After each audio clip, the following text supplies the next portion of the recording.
Praise the Lord. Greetings to you all in the name of our Lord and Savior Jesus Christ. Today's Bible verse, the book of Isaiah chapter 43 verse 2. When you pass through deep waters, I will be with you. Your troubles will not overwhelm you. ಈ ದಿನದ ದೇವರ ವಾಕ್ಯ ಯೆಶಾಯನ ಪ್ರವಾದನೆಯ ಗ್ರಂಥ 43ನೇ ಅಧ್ಯಾಯ 2ನೇ ವಚನ.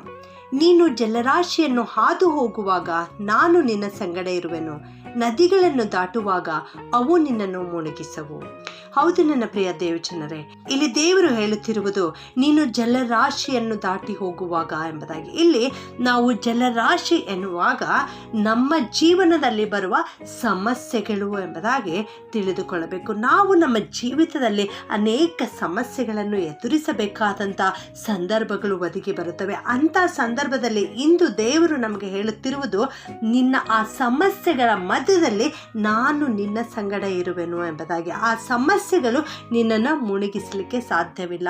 ಆ ಸಮಸ್ಯೆಗಳನ್ನು ದಾಟಿ ಹೋಗುವಾಗ ಅವು ನಿನ್ನನ್ನು ನಾಶ ಮಾಡಲಿಕ್ಕೆ ಸಾಧ್ಯವಿಲ್ಲ. ಯಾಕೆಂದರೆ ನಾನು ನಿನ್ನ ಸಂಗಡ ಇದ್ದೇನೆ ಎಂಬುದಾಗಿ ಇಲ್ಲಿ ದೇವರು ಇವತ್ತು ನಮಗೆ ಅಭಯ ವಚನವನ್ನು ಕೊಡ್ತಾ ಇದ್ದಾರೆ.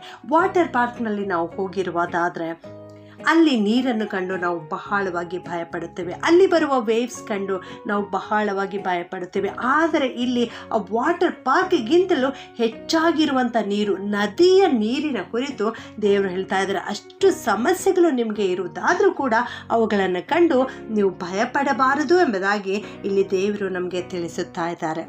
ಯಾಕೆಂದರೆ ಕರ್ತನು ನಮ್ಮೊಂದಿಗೆ ಇರುವುದು ಖಂಡಿತ ಪ್ರಿಯರೇ. ಆದರೂ ನಮ್ಮೊಂದಿಗೆ ಇರುವಾಗ ನಾವು ಮುಳುಗಲಿಕ್ಕೆ ಸಾಧ್ಯವೇ ಇಲ್ಲ.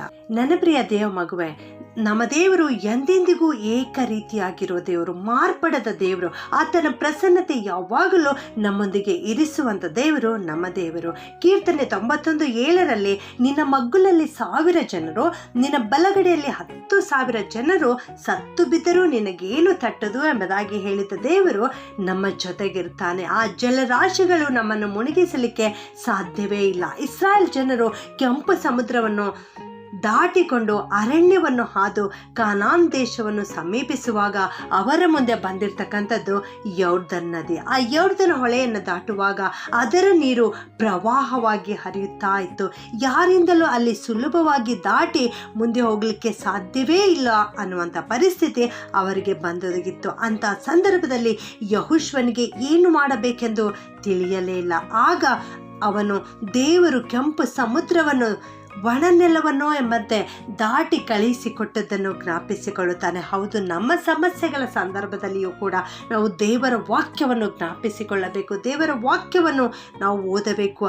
ಆಗ ಅವನು ಆ ದೇವರ ವಾಕ್ಯವನ್ನು ಜ್ಞಾಪಿಸಿಕೊಂಡು, ದೇವರೇ, ಈ ನದಿಯು ದಡಮೀರಿ ಹರಿಯುತ್ತಿದೆಯಲ್ಲ, ಈ ಯೊರ್ದನ್ ನದಿಯು ನಮಗೆ ಒಂದು ಸವಾಲು ಹಾಕುತ್ತಿದೆಯಲ್ಲ ಎಂಬುದಾಗಿ ಅವನು ಕಳವಳಗೊಂಡನು. ಅಷ್ಟೇ ಅಲ್ಲ, ಇಷ್ಟೊಂದು ಜನರನ್ನು ಮುಳುಗಿಸಲಿಕ್ಕೆ ಈ ನದಿ ಸಿದ್ಧವಾಗಿದೆಯಲ್ಲ ಎಂಬುದಾಗಿ ಅವನು ದೇವರ ಬಳಿ ಪ್ರಾರ್ಥನೆ ಮಾಡುತ್ತಾನೆ. ಆಗ ಕರ್ತನು ಯೆಹೋಶುವನನ್ನು ನೋಡಿ ಈ ರೀತಿ ಹೇಳುತ್ತಾರೆ, ಒಡಂಬಡಿಕೆಯ ಮಂಜೂಷವನ್ನು ಹೊತ್ತುಕೊಂಡಿರ್ತಕ್ಕಂಥ ಈ ಯಾಜಕರು ನಿನ್ನ ಮುಂದೆ ಇದ್ದಾರಲ್ಲ, ಇವರು ಯೊರ್ದನ್ ಹೊಳೆಯಲ್ಲಿ ನಿಂತುಕೊಳ್ಳಲಿ ಎಂಬುದಾಗಿ.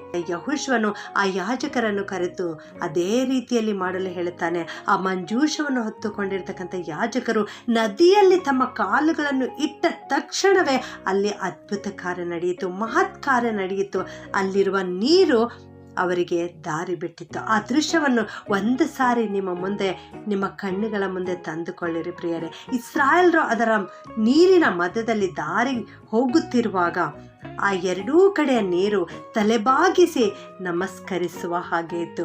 ನಮ್ಮ ಊರಿಗೆ ಈ ದೇಶದ ಅಧಿಪತಿ ಬರುವಾಗ ಎರಡೂ ಕಡೆ ಜನರು ನಿಂತು ತಲೆಬಾಗಿ ಅವರಿಗೆ ನಮಸ್ಕರಿಸುವುದು, ಹೂದಳಗಳನ್ನು ಅವರ ಮೇಲೆ ಹಾಕುವುದು, ಆ ದೃಶ್ಯವನ್ನು ನಾವು ಜ್ಞಾಪಿಸಿಕೊಳ್ಳೋಣ. ಅದೇ ರೀತಿಯಲ್ಲಿ ಇಸ್ರಾಯೇಲ್ರು ದಾಟಿ ಹೋಗುವಾಗ ಆ ಯೊರ್ದನ್ ನದಿಯ ನೀರು ಎರಡೂ ಕಡೆ ತಲೆಬಾಗಿ ನಿಂತ ಹಾಗೆ ದೃಶ್ಯ ಅಲ್ಲಿ ಕಾಣುತ್ತಾ ಇತ್ತು. ಇಸ್ರಾಯೇಲ್ರೆಲ್ಲರೂ ಆರ್ಭಟಿಸುತ್ತಾ ಸ್ತುತಿಸುತ್ತಾ ಯೆಹೋವ ದೇವರನ್ನು ಕೊಂಡಾಡುತ್ತಾ ಆ ನದಿಯಲ್ಲಿ ಒಣನೆಲದಲ್ಲೋ ಎಂಬಂತೆ ದಾರಿ ನಡೆದು ಹೋದರು. ಅದೇ ರೀತಿಯಲ್ಲಿ ಪ್ರಿಯರೇ, ಕರ್ತನು ಇವತ್ತು ನಿನಗೆ ಹೇಳ್ತಾ ಇದ್ದಾರೆ, ನೀನು ಜಲರಾಶಿಯಲ್ಲಿ ಹಾದು ಹೋಗುವಾಗಲೂ ಕೂಡ ಅದು ನಿನ್ನನ್ನು ಮುಳುಗಿಸಲಿಕ್ಕೆ ಸಾಧ್ಯವೇ ಇಲ್ಲ ಎಂಬುದಾಗಿ. ಅಂದು ಇಸ್ರಾಯೇಲಿಗೆ ದಾರಿ ಬಿಟ್ಟಂಥ ಆ ನೀರು ನೀನು ಒಂದು ಸಾರಿ ಜ್ಞಾಪಿಸಿಕೊ. ಅಂಥ ಸಮಸ್ಯೆ ನಿನ್ನ ಜೀವಿತದಲ್ಲಿ ಬಂದರೂ ಕೂಡ ನೀನು ಅಂದು ಯೆಹೋಶುವನು ಕರ್ತನ ಬಳಿ ಪ್ರಾರ್ಥನೆ ಮಾಡಿದ ಹಾಗೆ ನಿನ್ನ ಸಮಸ್ಯೆಗಳನ್ನೆಲ್ಲ ಕರ್ತನ ಮುಂದೆ ಹೇಳಿ ನೀನು ಪ್ರಾರ್ಥನೆ ಮಾಡು. ನೀನು ಕಳವಳ ಪಡುವುದು ಬೇಡ, ಯಾಕೆಂದರೆ ಕರ್ತನು ನಿನ್ನ ಪಕ್ಷದಲ್ಲಿದ್ದಾನೆ.